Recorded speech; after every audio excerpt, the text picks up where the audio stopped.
King Arthur promised us safety on these shores. Instead, we found stormy seas, rocks like shark teeth, and treacherous mists.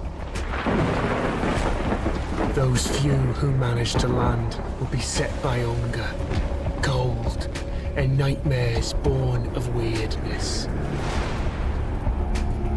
My people settled around a gnarled old statue. Though we did not understand its origin or purpose, the enemy seemed to avoid it. That was good enough. For a time. In the end, the winds of weirdness only grew stronger, and the statue failed to protect the settlement.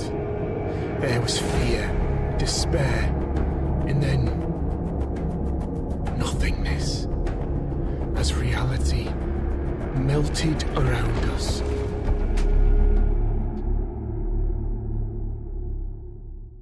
You awake to nothingness. All you can sense is darkness. A dense mass of emptiness so total that even your thoughts disintegrate. Then you hear whistling. An eternity seems to pass before something materializes in the darkness with you. Something angry. Damn it, you weren't supposed to land here. Damn it all to hell. The creature pauses for a moment, clearly weighing up some options. He taps a finger against one of his horns. Now, listen, there's a lot to do and no time to waste. What can we try? Perfect. You can speak, and yes, these are really great questions. No easy answers, though. Sorry to disappoint. Now, listen closely. Are you ready? Brace yourself, because what I'm going to tell you is rather important. You're gone. Your village is gone. Everything you've ever known is gone. Yes, everything and everyone, including your very own self, as I mentioned already. However, the creature taps two hooves together, marking a dramatic pause. There is a small chance, an infinitesimally tiny chance, really, to bring it all back. You were saved from death in order to keep your reality from falling apart.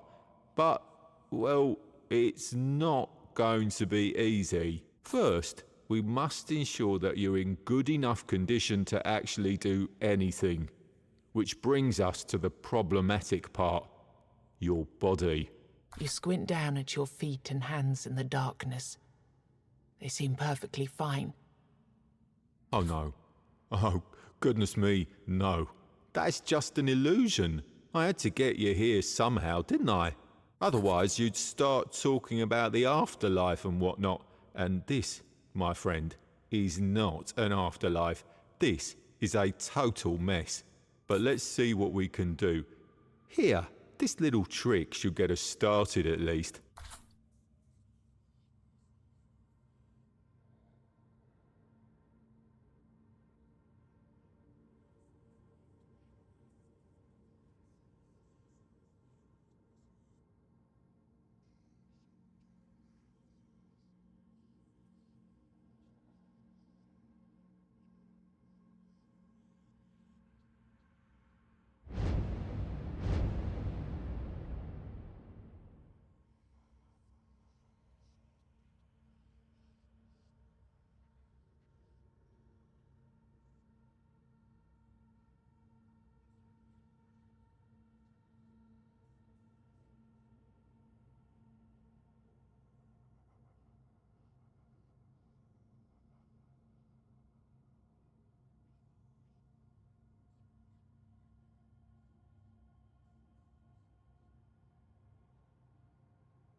Well, it seems your soul isn't strong enough to be picky about its vessel yet. Don't worry, you'll grow.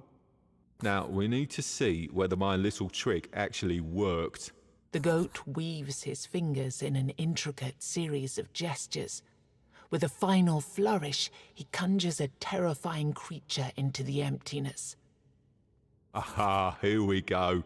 This is a powerful Avalonian warlock. But don't worry, he's not really here. Not in the truest sense. Your goal here is simple. Fight. Show me that you've got what it takes.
Well, I should have seen that coming. It was optimistic of me to expect you to beat it on your first try. But don't worry. Like I said, you'll grow. I'm going to send you to a very special place now. It's a mirror of your reality, located in an endless loop between life and death. You won't die there, but nothing's really alive there either. You'll wake up in a place resembling your own village. You'll find a man there whose task it is to help you on your journey. Your main objective for now will be to push onwards, survive, kill the 4 guardians. Then we'll talk.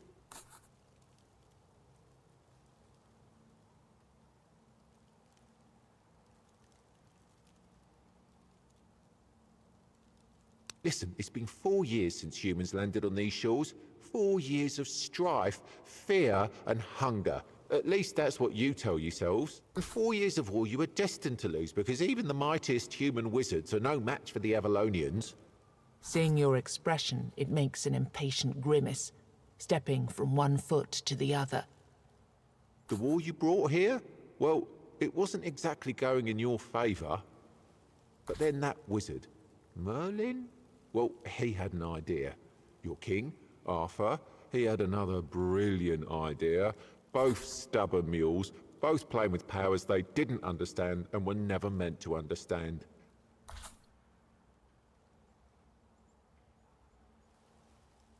And so we're here, in this corrupted reality, struck...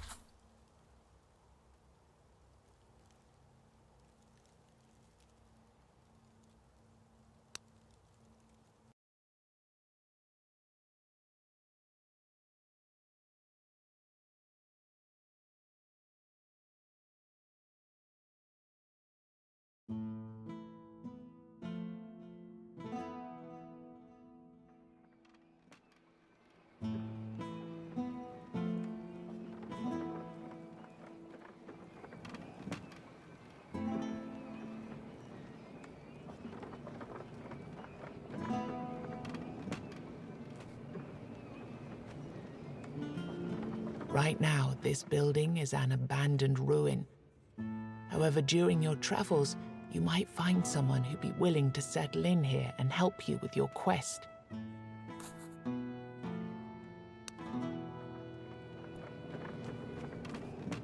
Right now, this building is...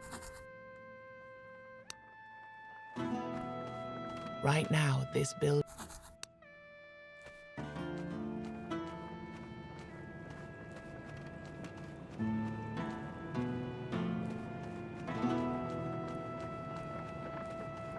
Where your hometown once was, a lone man sits among the remains.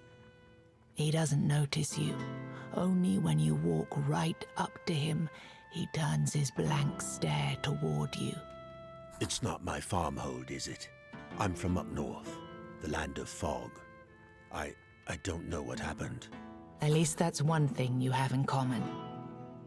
A creature that looked like a goat told me I'd wake up in a strange place, and that I'd find someone in need of my help there. The man looks at you for a moment. I've already made some preparations and settled in one of the tents here. I can't offer you much at the moment, though. This place is... different.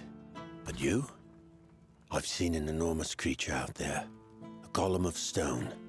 The evil energy it emits is beyond anything I've ever felt. I'd say getting rid of that beast would be a good start.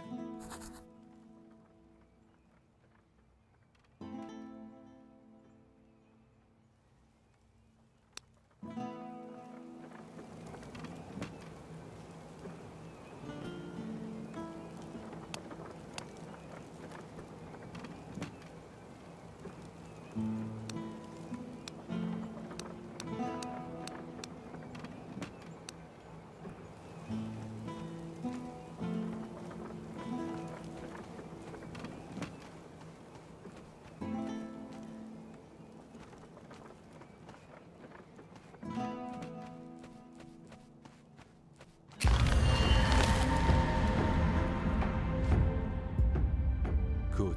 I caught you before you went out, all on your lonesome. Our mutual friend already told you to slay the stone golem. perfect. The golem is just a start, though. Even if you do manage to kill it, the further you go, the more dangerous the road will become. And since we're talking roads, you're walking within the weirdness now, and it's dangerous.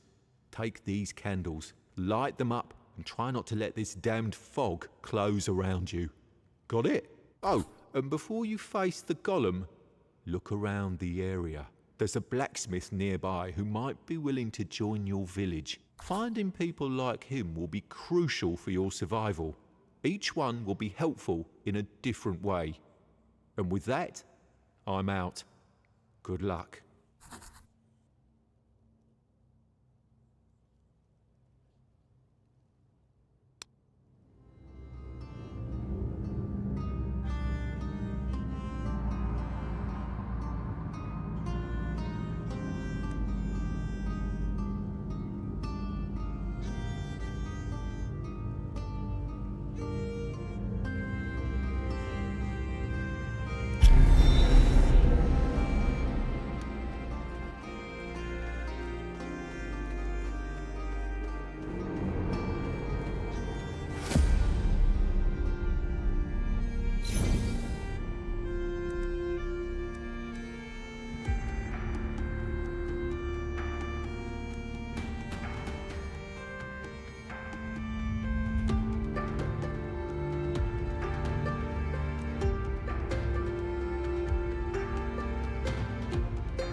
The shrines were a common sight across Avalon.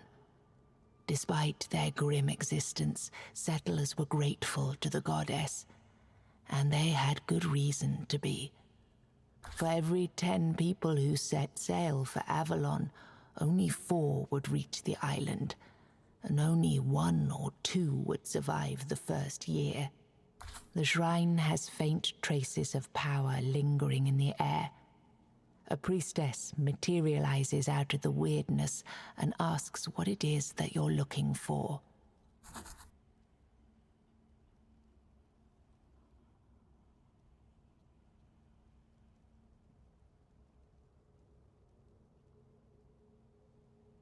The priestess gazes at you with a blank stare. You realize that, despite her phantasmal appearance, the payment for her services must be very real indeed.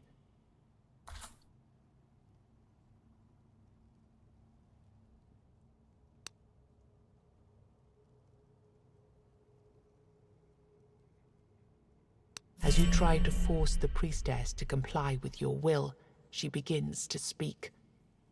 Her incomprehensible words sound like slime dripping through dried reeds. As you struggle to understand her, she disappears into the weirdness.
There are old customs that protect the traveling priests of the All-Mother. The one you see before you, walking through the weirdness at a brisk, confident pace, doesn't seem to realize or care that this protection is unlikely to extend here. Before you have a chance to ask her for anything, something leaps out of the weirdness.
Praise the Mother.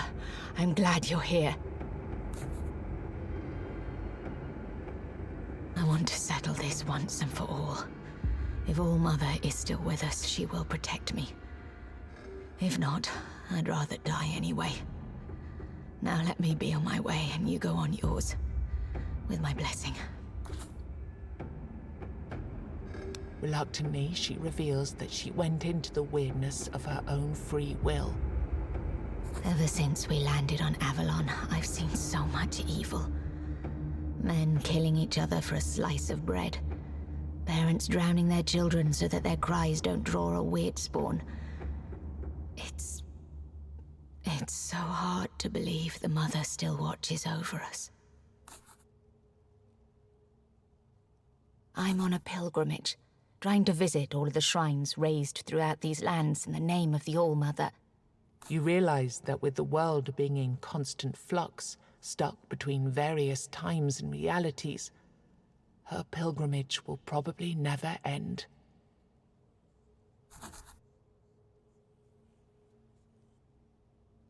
You tell her that since your journey will take you to various places anyway, you might as well help out.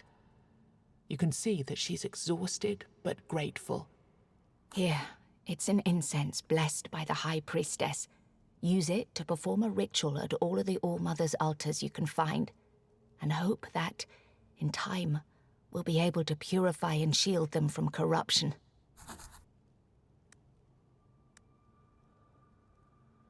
I'm too far away from the altar to cast spells like that. I can give you some potions or teach you a certain technique, though. It's your choice.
A song breaks through the slithering of the weirdness. I have no hope, no home, no gold. Mine is but misty morning cold. Not long afterwards, you come upon a man wearing a blacksmith's apron. Oi, traveller. Want to buy a good anvil? 'Tis all I have, I'm afraid. Me home, you see, went poof. 1 minute there, next minute gone. I found myself here, with this lump of iron for company. I swear to gods it started talking to me not long ago. Oh, no. I left that life behind quite a while ago. All I'm interested in these days are rune stones. Yes, containers for the magic of giants. Even though you'll usually find them broken, they're extremely powerful. You can use them to enhance your weapons or armor. They will influence your abilities in different ways. Also, when you find 3 of the same kind and rarity, you'll be able to fuse them together. This will make them even more powerful. Here, let me give you some. You can try it later. I'd say that since you know what you're looking for, you should be able to find more of them out there. By the way,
you want me in your village?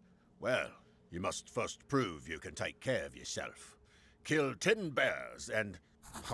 just fooling, for pity's sake. What would I need 10 bears for? Show me the way.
Within the darkness, you hear a familiar voice.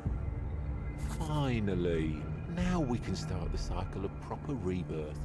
A different voice appears out of nowhere, and its owner is nowhere to be seen. Be gone. It is calm. Inhumanly calm. Can I invite you to the table?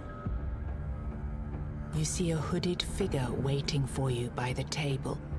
A chessboard sits upon it, the game in progress.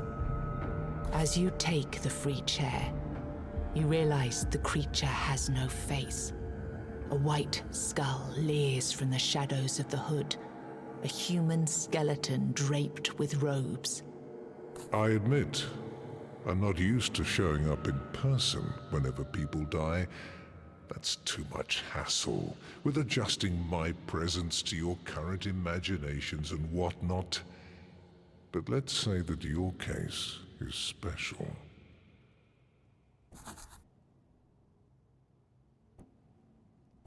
Yes. And yes to that other question, too. You're technically dead, but there are certain things that prevent you from, let's say, being properly gone. Recent events had consequences going beyond the intentions that sparked them. And now we're stuck in this unfortunate predicament because time, as you know it, is irreversibly corrupted.